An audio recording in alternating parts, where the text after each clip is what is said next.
আমরা একটি দেশপ্রেম দেখতে পাই, বাংলাদেশকে এগিয়ে যাওয়া চেষ্টা, আন্তরিক চেষ্টা, কিন্তু অনেকেই হয়তো হাতে ঘা লাগতে পারে, সেটা গণমাধ্যম করবে আমি মনে করি খুব ভালো করেছেন না।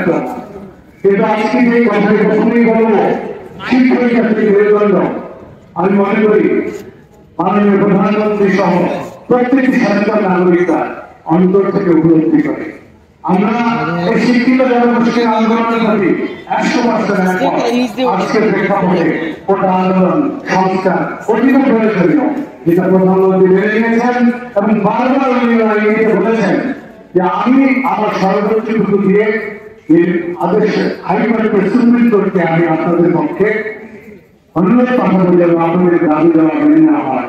কিন্তু না, এই বাঙালিকে বারবার পথভ্রষ্ট করেছে সেই পাকিস্তানকে প্রত্যাহার, স্বাধীনতার ফেরত তারা, উন্নয়নের ফেরত তারা আইনের কথা শুনতে চায় না, তারা এখনই করতে হবে।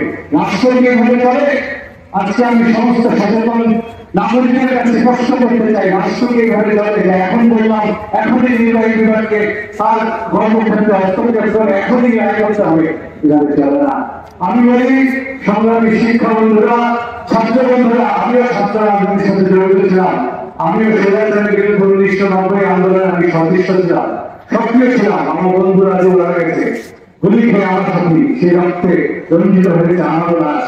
তা আপনাদের দাবি আমি অনুভব করি এবং আপনাদের সাথে আমি সম্পূর্ণ একমত যে আপনারা যে কোটা সংস্কারের দাবি করেছেন সেটা সম্পূর্ণ ন্যায্য এবং আমি মাননীয় প্রধানমন্ত্রীকে আজকের একদিকে অনুরোধ করবো, ছাত্রদের দাবিগুলো যদি এখনো কিছু দাবি থাকে আপনি দয়া করে মেনে নেন, আপনি দয়া করে মেনে নেন। এরা আমাদেরই সন্তান, আমাদেরই বন্ধু, আমাদেরই ভাই, আমাদেরই স্বজন, এই প্রশ্নের কোনো দাবি নেই। কিন্তু সমগ্র সচেতন সাংবাদিক বন্ধুদের কাছে আজকে এই প্রেক্ষাপট থেকে আবারও বলতে চাই, বাংলাদেশকে পিছিয়ে পড়ার দিকে যারা ধাবিত করতে চায় তাদেরকে প্রতিহত করুন।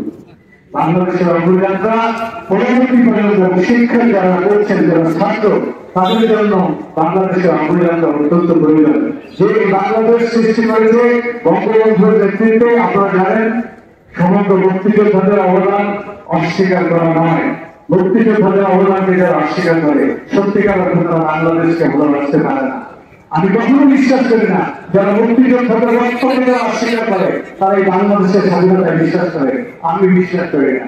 তাই আপনাদের কাছে আজকে এখানে সমস্ত শিল্পী সমাজ, পরিচালক সমাজ, গুণীজন, নির্মাতা আছেন এবং সর্বোপরি গণমাধ্যমের বন্ধুদের কাছে বলতে চাই, জাতিকে এগিয়ে যেতে হবে এবং জাতিকে সঠিক নেতৃত্ব দিতে হবে এবং জাতিকে আজকে 2024-এ মানুষের পাশ বসে রাজনীতিবিদদের রাজনীতি করতে হবে।